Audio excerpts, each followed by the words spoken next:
This is Ajit Singh from AJVR's International School Chika. Today we are going to read 7th chapter of 8th class. The name of the chapter is The Dancing Partner. So some students pronounce D-A-N-C-I-N-G, dancing. It's not dancing, it's dancing. Imagine that you are dancing with someone. ये कल्पना करो कि आप जो है किसी के साथ dance कर रहे हो, नाच रहे हो, but the person you are dancing with keeps tapping on your shoes. पर वो पर्सन जिसके साथ आप डांस कर रहे हो वो आपके शूज़ पे बार बार कदम रख रहा है, पैर रख रहा है, और his or her hands keep hitting you by mistakes. वहाँ जो उसके हाथ है बाय मिस्टेक आपको हिट कर रहे हैं, आपको मार रहे हैं. बट विल यू डू, आप क्या करोगे? What qualities make a perfect dancing partner for you? वो कौन कौन सी क्वालिटीज़ है जो एक परफेक्ट डांसिंग पार्टनर में होनी चाहिए? Make a list. Now read the lesson. There lived a very wonderful old fellow named Nicholas Cable who made mechanical toys and was famous for them across Europe. एक बार एक old fellow था जो उसका नाम था निकोलस गेबियल, जो कि एक मैकेनिकल टॉयज़ बनाता था और वो उन मैकेनिकल टॉयज़ को लेके पूरे यूरोप में फेमस था. He made rabbits that would emerge from the heart of a cabbage. वो एक ऐसा रैबिट बना सकता था जो कैबेज के, गोभी के हार्ट में से निकलता था. फ्लॉप देयर ईयर्स, वो अपने ईयर्स जो था फ्लॉप करता था, फड़फड़ाता था. फ्लॉप करना मीने फड़फड़ाना. स्मूथ देयर विस्कर्स, वो अपने पैरों से अपने विस्कर्स जो हैं, जो गालों पे जो बाल होते हैं, ये मूछें जो कह देते हैं जैसे खरगोश की होती हैं, वो साफ़ करता था. एंड डिसअपियर अगेन, और दोबारा से वो गायब हो जाता था. Cats that would wash their faces and mu so naturally that dogs would make them for real cats and fly at them. वो ऐसी कैट्स बनाता था जो अपने फेसेस को वॉश करती थी और इतना नेचुरली म्यू करती थी, जैसे बिल्ली आवाज़ निकालती है म्याऊ की, इतनी नेचुरली म्यू करती थी कि कुत्ते उनको असली बिल्ली समझ के उन पे झपट पड़ते थे. These are just examples of what he could make. ये सिर्फ उनका एग्जाम्पल था जो वो बना सकता था. But he was something more than a mere mechanic. He was an artist and was passionate about his work. वो सिर्फ एक मैकेनिक ही नहीं था, वो एक आर्टिस्ट था, एक कलाकार था और अपने काम को लेके काफ़ी भावुक था. पैशनेट का मतलब है भावुक. Many things that littered his workroom had no real purpose, but he created them for his sheer love of his work. कई चीज़ें जो उसके वर्क रूम में जहाँ पे वो काम करता था वहाँ पे बिखरी पड़ी हुई होती थी. हैड नो रियल पर्पस, उसका कोई पर्पस नहीं था, उन चीज़ों का कोई पर्पस नहीं था जो चीज़ें उसके वर्क रूम में बिखरी पड़ी थी. But he created them for his share love of his work. पर जो उसका अपने काम को लेके जो सच्चा प्रेम था वो उन चीज़ों को बनाता था, ये दिखाते थे. Such things included a mechanical donkey that would trot for 2 hours by means of stored electricity and faster than a living being, and the driver would not be too tired. वो एक मैकेनिकल डंकी उसने बनाया था जो कि trout करना, जैसे घुल की चाल चलना, जैसे कि गधा चलता है, एक डंकी चलता है, जो कि 2 घंटे तक लगातार चल सकता था क्योंकि उसकी में स्टोर्ड इलेक्ट्रिसिटी थी. And faster than a living being, और एक लिविंग जो डंकी से वो फास्ट था. And the driver would not be to tired, और जो उसका ड्राइवर होता था वो ज़्यादा नहीं थकता था. Can you imagine a life size lady doll that could play a fiddle. तो क्या आप कहते कल्पना कर सकते हैं एक लाइफ साइज लेडी डॉल के बारे में जो कि एक फिडल बजा सकती थी? फिडल होता है एक टाइप ऑफ वायलिन होती है, उसको कहते हैं fiddle. Well, Nicholas Cable made them all. तो जो निकोलस गैबल था वो इन सब चीज़ों को उसने बनाया। The people in his town believed that old Gable could make a man capable of doing everything that a respectable man could do.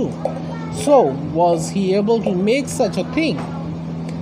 So जो पीपल थे टाउन के वो ये विश्वास करते थे कि जो ओल्ड गैबल था, बूढ़ा गैबल जो था, वो एक ऐसा आदमी बनाने योग्य था ऑफ डूइंग एवरीथिंग, जो कि हर कोई काम जो था वो कर सकता था, that a respectable man can do, जो एक रिस्पेक्टेबल जो मैन है वो कर सकता था। तो गैबल, ओल्ड गैबल एक ऐसा रोबोट जो था, एक ऐसा मैन जो था वो बना सकता था।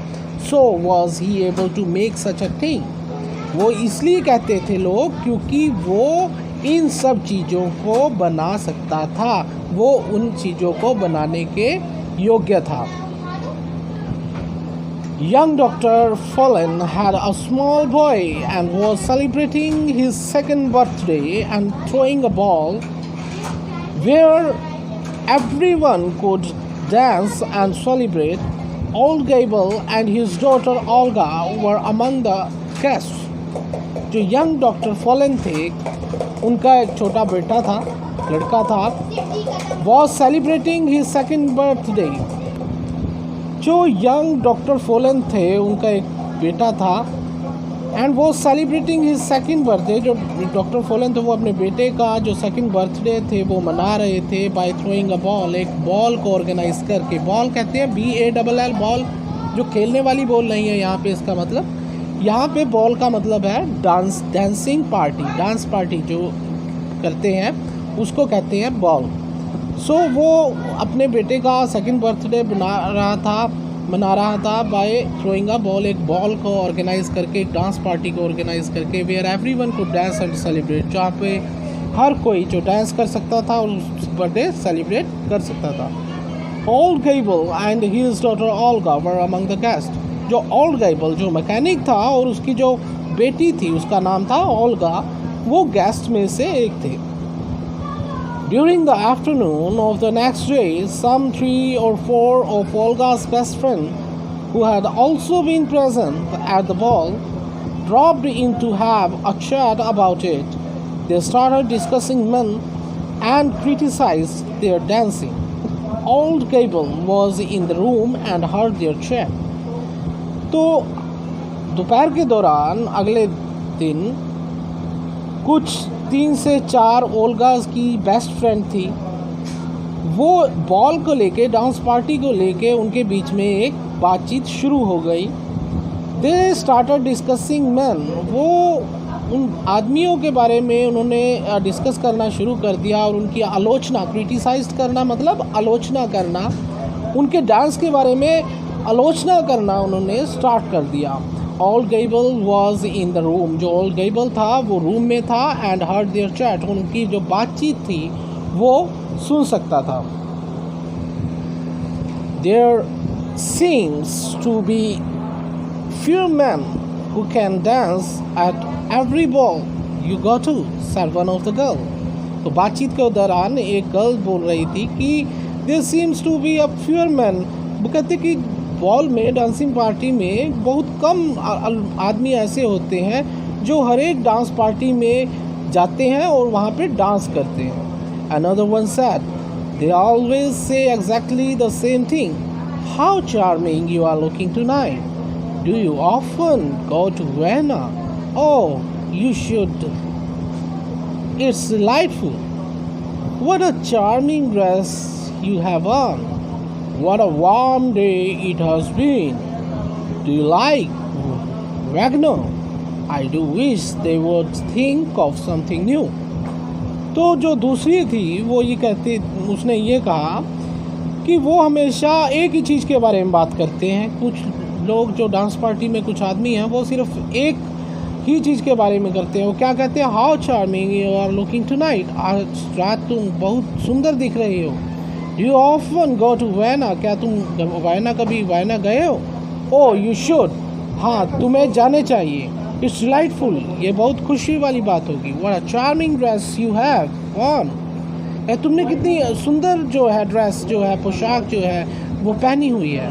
What a warm day it has been. कितना गर्मी वाला दिन है। Do you like Wagner? कहते क्या तुझे वैगनर पसंद है? वैगनर कौन है? एक वैगनर जो है एक जर्मन कंपोज़र है। क्या तुम्हें वो वैगनर जो जर्मन कंपोज़र है वो पसंद है? I do wish they would think of something new. मैं हमेशा कहते विश करती हूँ कि वो कुछ नया सोचें।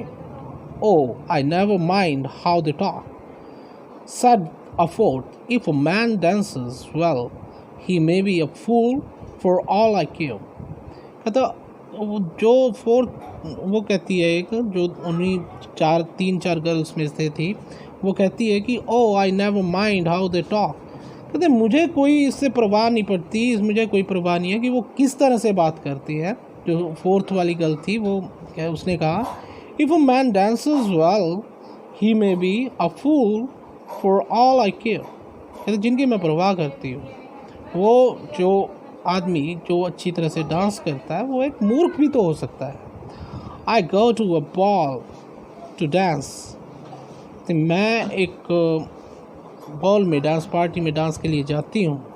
कंटिन्यू द प्रीवियस स्पीकर, जो प्रीवियस जो जिसने पिछली बार बोला था, नॉट नोटिसिंग द इंटरप्शन, जो रुकावट को उसने बिना कोई ध्यान दिए, इंटरप्शन का मतलब होता है बाधा, रुकावट। All I ask is that he shall hold me firmly, take me round steadily and not get tired before I do. कहती है कि मैं सिर्फ ये चाहती हूँ कि वो मुझे मजबूती से, फर्मली का मतलब होता है मजबूती से, दृढ़ता से वो मेरे को पकड़ ले और मुझे तेज़ी से घुमाए और तब तक ना थके जब तक मैं ना थक जाऊँ। A mechanical figure would be more suitable for you. कहते तुम्हारे लिए तो एक जो रोबोट की तरह जो मैकेनिकल फिगर है वो तुम्हारे लिए बिल्कुल सूटेबल होगा। said the girl who would interrupted. उस गर्ल ने जिसने बाधा डाली थी उसकी बातचीत में, उस गर्ल ने ये कहा कि तुम्हारे लिए एक जो मैकेनिकल फिगर है वो सूटेबल होगा। Bravo! cried one of the other, clapping her hands. What a capital idea!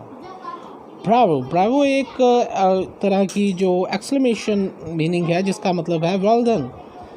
तो दूसरे जो है तालियां बजाते हुए अपने हाथों से उन्होंने कहा कितना कितना बढ़िया आइडिया है, कितना बढ़िया विचार है कि इस ऐसे के लिए जो कभी थके ना, तो उसके लिए एक मैकेनिकल फिगर ही सूटेबल होगा।